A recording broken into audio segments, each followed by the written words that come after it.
So here we go. I hope these answers free people. This one is about child support, so tell everybody you know to listen to this one. Okay, here we go.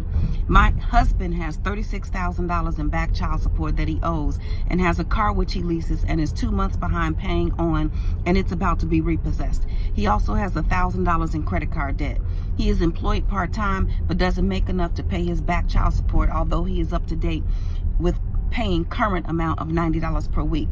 Would it be a good idea for him to file a Chapter 7 or a Chapter 13 bankruptcy? Well, first of all, let me help you understand that bankruptcy is a tool to preserve wealth.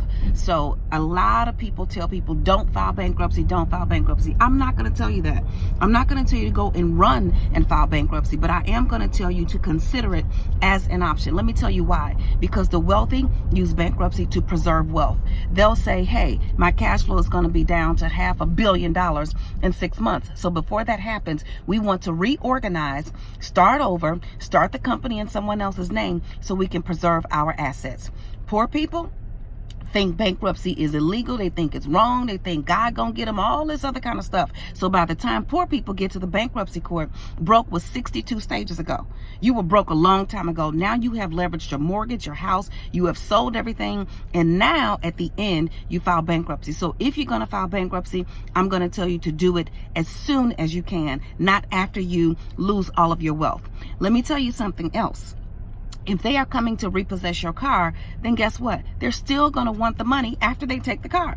So there's a way to save your car. That's filing bankruptcy and putting the past due payments either in a Chapter 13 monthly payment, or if you're going to discharge all of your debts completely in a Chapter 7 and you want to keep your car, you may even be eligible for a 722 redemption, which means they will take the current value of your car, create a new payment based on the current value, not the old value, and adjust your interest rate and your payment so that the car can be affordable. So regarding the repossession, I highly recommend that you seek some recourse for that. Now, regarding the child support, let me tell you something, everybody.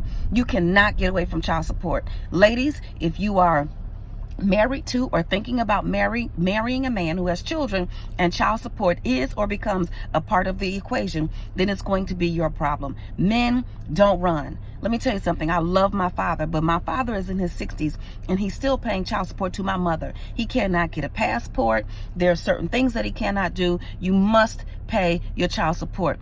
Forget all this stuff about it might not be my child. Get a DNA test and move on. And if the child is yours, figure out a way. Do whatever you have to do. Eat beans and rice. Get a side hustle. Go drive for Uber Eats. Whatever you have to do. But get enough money to pay that child support so that it does not haunt you for the rest of your life. In Jesus' name. Oh, and one more thing. If you do have to pay child support, guess what? You can still hire that child to work in your home-based business. You can pay that child up to $12,000 a year. So let's say your child support payment is $12,000 a year or $1,000 a month or whatever it is.